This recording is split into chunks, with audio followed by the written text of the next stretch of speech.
Mr. President, thank you. Mr. President, you know, every senator has to decide what they are going to do that day when they wake up in the morning. And for some in this chamber, they wake up every day thinking about how they're going to stop President Obama, how they're going to stop his agenda, and how they're going to do everything they can to stop him from having a second term. If you want to spend your time that way... Could the senator please suspend so I may announce the morning business? Clerk report the pending business.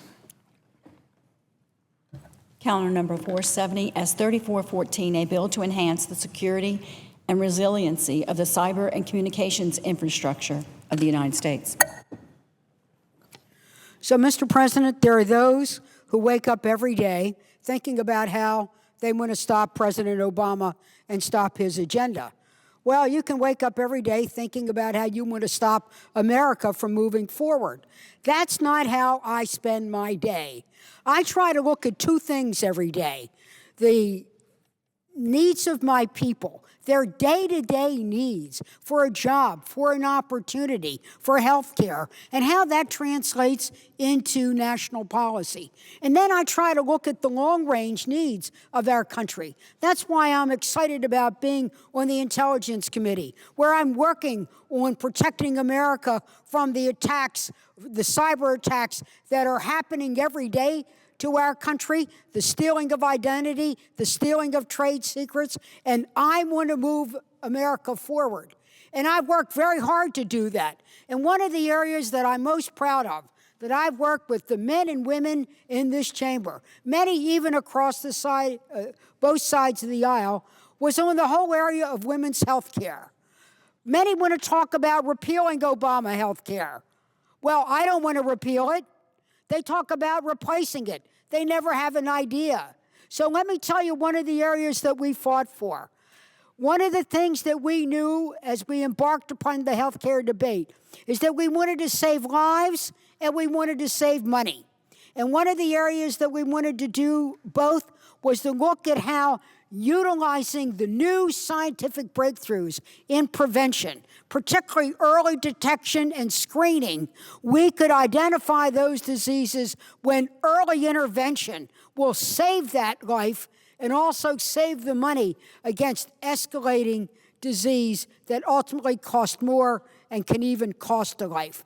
And nowhere was it more glaring than in the issue of women's health care.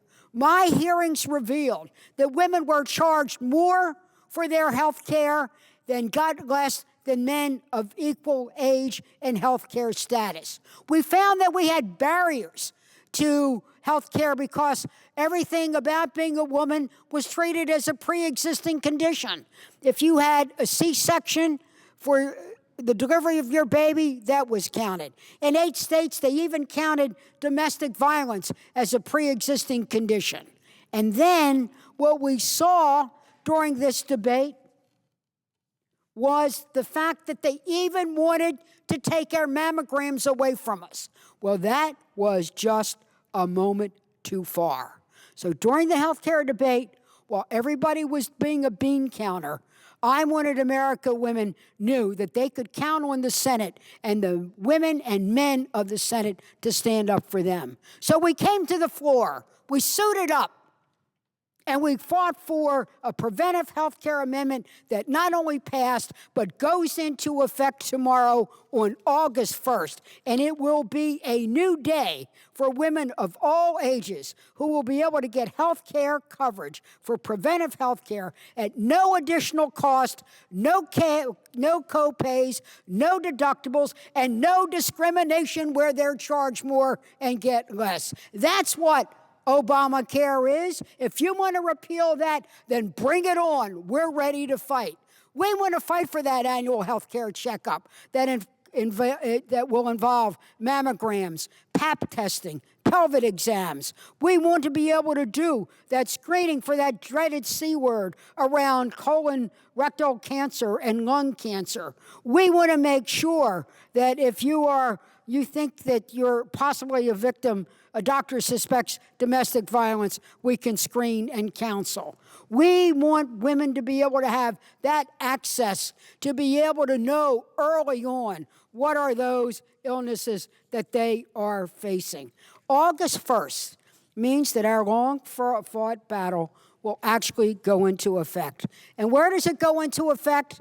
Well, it's already in effect on the federal law books. Now it will go into effect in doctors' offices. Women will have access to the health care that their doctor says they need, not what an insurance company says they need, or what some right-winger wants to take away from them. We're pretty mad about this.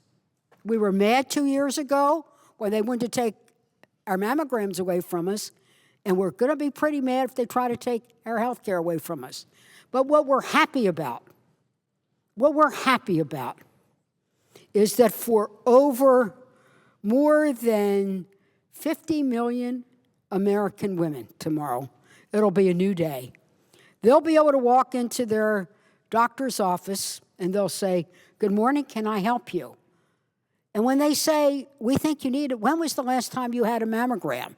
And they say, "Well, I never had one because I couldn't afford it." They say, "Oh, we can sign you right up for that."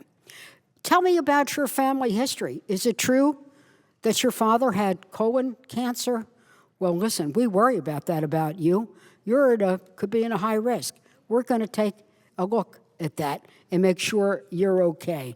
And for young women, we're going to make sure you have other kinds of counseling and services you need in order to have a productive family life. This is what this health care bill is all about. It's about people. It's about access. It's about preventing dreaded diseases. People will come to this floor and they'll pound their chest and complain about their president. We want to pound the table and make sure that women have gotten the health care they need. And also tomorrow, we're going to be very excited when we keep the doors of doctors' offices open to the women of America. Mr. President, I yield the floor.